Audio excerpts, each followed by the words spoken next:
महिला जिसने अपने ही कमरे में फांसी का फंदा लगा रखा है और रोते हुए बिलखते हुए मोदी जी योगी जी से गुहार लगाती है कि मैं मर रही हूं और जिन लोगों की वजह से मैं मर रही हूं, मेरी आपसे गुहार है कि इन लोगों को भी आप ना छोड़ें। वो कहती है कि मेरा पति और मेरे पति के जो जीजा जी हैं वो पुलिस में हैं और उनका जो एक भाई है वो वकील है। वो लोग कहते हैं कि तू इसे मार दे और हम वकील हैं तो तुझे कोई दिक्कत नहीं होने देंगे, तुझे हम आराम से बचा लेंगे। और मुझे प्रताड़ित करते हैं और मारते हैं, पीटते हैं। ये सब मैं सहन नहीं कर सकती, इसी कारणवश मैं अपनी जान दे रही हूँ। दोस्तों, आज की जो सच्ची घटना मैं आपको सुनाने जा रहा हूँ, ये सच्ची घटना उत्तर प्रदेश की राजधानी लखनऊ से है। दरअसल जो महिला रो रही है, बिलख रही है और अपनी जान देने के लिए कह रही है, मोदी जी योगी जी से अपने न्याय के लिए गुहार लगा रही है। दरअसल इस महिला का नाम सौम्या कश्यप है और इसके पति का नाम अनुराग, जो कि यूपी पुलिस में ही दरोगा है और लगभग 4 महीने पहले ही इनकी लव मैरिज हुई है।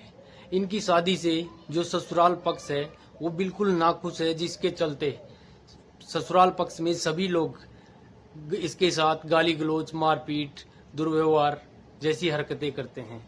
परिवार ही नहीं, परिवार के साथ मिलकर जो अनुराग है वो भी परिवार के साथ मिलकर अपनी पत्नी के साथ दुर्व्यवहार, गाली गलौज, मारपीट करता है।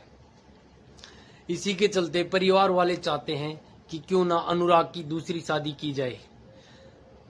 इसके लिए घर में ही जो अनुराग का एक भाई होता है, जो वकील होता है, जिसका नाम रंजीत होता है, वो कहता है कि दूसरी शादी के लिए तुम्हें सौम्या को रास्ते से हटाना पड़ेगा और क्यों ना इसे जान से खत्म कर दिया जाए, और बाकी मैं खुद वकील हूं तो तुम्हें कोई दिक्कत नहीं होने दूंगा, मैं तुम्हें बचा लूंगा। सौम्या का पति अनुराग मैनपुरी में किसनी थाना क्षेत्र में जगदीशपुरा गांव का रहने वाला है। अनुराग और सौम्या की जान पहचान 2021 से ही थी, क्योंकि इनकी पहली मुलाकात अनुराग के दीदी के घर, जो कि मैनपुरी में पुसोना रोड पर है, जहां सौम्या किराए के मकान में रहती थी। वहीं से इनकी पहली मुलाकात होती है और इनकी मुलाकात धीरे धीरे प्यार में बदल जाती है। समय जैसे जैसे गुजरता है, अनुराग सौम्या से शादी के वादे करता है और उसके साथ रिलेशन में रहता है, लेकिन समय गुजरने के साथ वह शादी करने से इनकार करने लग जाता है। लेकिन 2022 के अंदर भी सौम्या को शादी का झूठा झांसा देकर वह अपने साथ सौम्या को लखनऊ ले आता है और वहां भी उसके साथ रहता है, लेकिन उसके साथ शादी नहीं करता। जब अनुराग सौम्या को लगता है कि ये बिल्कुल भी मेरे से शादी करने के लिए इच्छुक नहीं है और यह मेरा शोषण कर रहा है, तो सौम्या अनुराग के खिलाफ FIR करवाती है। FIR कराने के बाद जो अनुराग होता है उसके ऊपर एक दबाव होता है, एक डर होता है। उसी के चलते 4 महीने पहले अनुराग और सौम्या दोनों लव मैरिज करते हैं, लेकिन ये लव मैरिज अनुराग के परिवार को बिल्कुल रास नहीं आती है। वो सौम्या से बिल्कुल नाराज होते हैं, क्योंकि एक दबाव के चलते अनुराग ने सौम्या से शादी की है। इसी के चलते वो सौम्या को गाली गलौज, मारपीट करना, प्रताड़ित करना, कहते हैं दहेज नहीं लाई, कुछ नहीं लाई, इस तरह की गाली गलौज, ये चीजें परिवार में कलह चलता रहता है। उसे प्रताड़ित किया जा रहा था, लेकिन इन्हीं प्रताड़नाओं के चलते वो फिर भी बिल्कुल नहीं चाहती थी कि उसका पति अनुराग दूसरी शादी करे उसे छोड़कर। लेकिन उसे दूसरी शादी के नाम पर टॉर्चर किया जा रहा था। उसे प्लान बनाया जा रहा था कि किसी भी तरीके से इसे रास्ते से हटाया जाए। उसे मारा पीटा जा रहा था, गाली गलौज, हर तरीके से दहेज के नाम पर जिस भी तरीके से उसे टॉर्चर किया जा सकता था उसे टॉर्चर किया जा रहा था। इसी के चलते वो डिसीजन लेती है कि मैं अपने जीवन की लीला खत्म करने जा रही हूँ। जब वह अपने रूम में एक फांसी का फंदा तैयार करती है और उस पे लटकने से पहले रोती बिलखती है और जो कुछ उसने सहा है और जो मोदी जी योगी जी से वो अपील करती है अपने न्याय के लिए, गुहार लगाती है, और वो अपने मुख जबानी जो बताती है कि उसने क्या क्या सहा है, मैं आपको वो सब बताता हूँ। वो कहती है कि मेरे मरने का कारण मेरा पति है जो दूसरी शादी करना चाहता है। इसका जीजा है जिसका नाम संजय है, वो भी पुलिस में है, और एक इसका भाई है जो वकील है जिसका नाम रंजीत है। वो लोग कहते हैं कि हम वकील हैं, तू इसे मार दे, हम तुझे बचा लेंगे, तुझे कुछ नहीं होने देंगे। मुझे वो लोग मारते हैं, पीटते हैं, टॉर्चर करवाते हैं। उस समय मैंने इससे शादी की थी।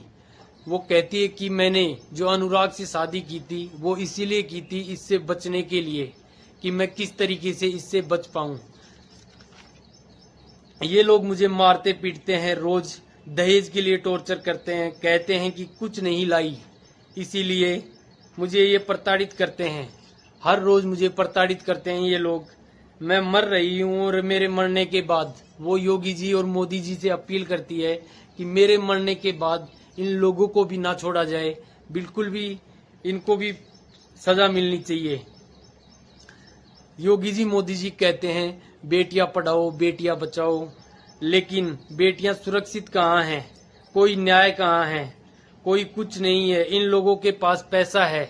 ये लोग कहते हैं कि हमारे पास पैसा है, हमारा कोई कुछ नहीं बिगाड़ सकता। इसका पति जो है वो दरोगा पुलिस में है, जीजा है जो पुलिस में है, भाई जो वकील है। ये सब लोग कहते हैं कि इसे मारने के बाद भी हमारा कोई कुछ नहीं बिगाड़ सकता। और जो ये लोग मेरे साथ कर रहे हैं, मुझे मारते पीटते हैं, तब भी मैं हर जगह जा जाकर मैंने अपनी गुहार लगा चुकी। मैं थक चुकी हूँ जा जाकर, कहीं से मुझे न्याय नहीं मिला। इन लोगों का कोई भी कुछ भी नहीं बिगाड़ पाता। मुझे इन लोगों ने मजबूर कर दिया है। इन लोगों ने मार मार कर, टॉर्चर कर कर के मुझे इतना मजबूर कर दिया कि अब मैं मरने जा रही हूँ। लेकिन मेरी गुहार यही है मोदी जी और योगी जी से कि मेरे मरने के बाद इन्हें भी छोड़ा ना जाए। ये सब वाक्य उस मरती हुई महिला के हैं जो फांसी के फंदे से लटकने से पहले उसने अपनी एक वीडियो बनाई है, और वो वीडियो आज सोशल मीडिया पे बहुत तेजी से ट्रेंड कर रहा है। वीडियो उसका वायरल हो गया है। कुछ समय पहले हमारे सोशल मीडिया पे इस तरीके के वीडियो ट्रेंड कर रहे थे जिनसे ये गुहार लगाई जा रही थी कि पुरुष जो हैं महिलाओं से सुरक्षित नहीं है। लेकिन आज क्या कहना चाहोगे दोस्तों? आप अपनी राय जरूर रखें, कमेंट में अपनी राय रखें। वीडियो अगर आपको पसंद आया हो तो वीडियो को लाइक करें, चैनल को सब्सक्राइब करें और बेल आइकन को जरूर दबाएं ताकि हमारा जब भी अगला वीडियो आए तो सबसे पहले आप तक पहुंचे। इसी के साथ मैं आपसे विदा लेता हूं और फिर मिलेंगे एक और अनसुनी और नई सच्ची घटना के साथ। तब तक के लिए सतर्क रहें, सावधान रहें। सावधानी ही आपकी सुरक्षा है। और देखते रहिए अनसुनी जुर्म की कहानी।